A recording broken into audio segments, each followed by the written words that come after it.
A chilling new development has come out of the Ukraine-Russia war from an Indian student. What began as a dream to study abroad turned into a nightmare on the battlefield for him. The Ukrainian army has released a video that is now going viral on social media. It shows a young man who identifies himself as Majoti Sahil Mohamed Hussein, a 22-year-old from Gujarat, India. According to Ukraine's 63rd Mechanized Brigade, Hussein surrendered to their forces after fighting for Russia. He says he went to Russia to study, but ended up fighting in a war he never wanted to be a part of. He said, and I quote, "I did not want to stay in prison, so I signed a contract for the special military operation, but I wanted to get out of there." That is Hussein's own confession in the video released by the Ukrainian side. Now, here's where the story turns darker.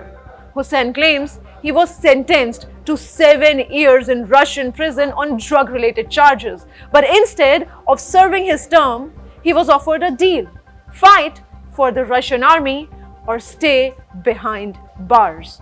He chose the war. After just 16 days of training, he was pushed straight to the front lines on October 1st. The combat lasted 3 days, and somewhere amid the chaos, Hussein says he had a fight with his commander and then he ran away. 2 to 3 kilometers later, he stumbled upon a Ukrainian trench.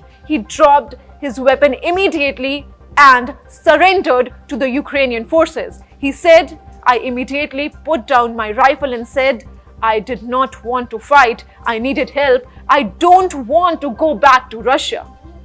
That is the chilling moment an Indian student confessed he wanted to survive, not fight. This is not the first such case. New Delhi has been repeatedly urging Moscow to release all Indian nationals who have been forced or tricked into serving as support staff for Russian military units. At least 12 Indians have been killed on the front line so far. 96 have reportedly been released, while 16 others are still missing.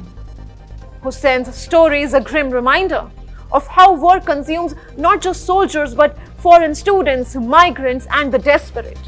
A young man from Gujarat who went to study abroad found himself holding a gun in a foreign war and now pleading not to go back.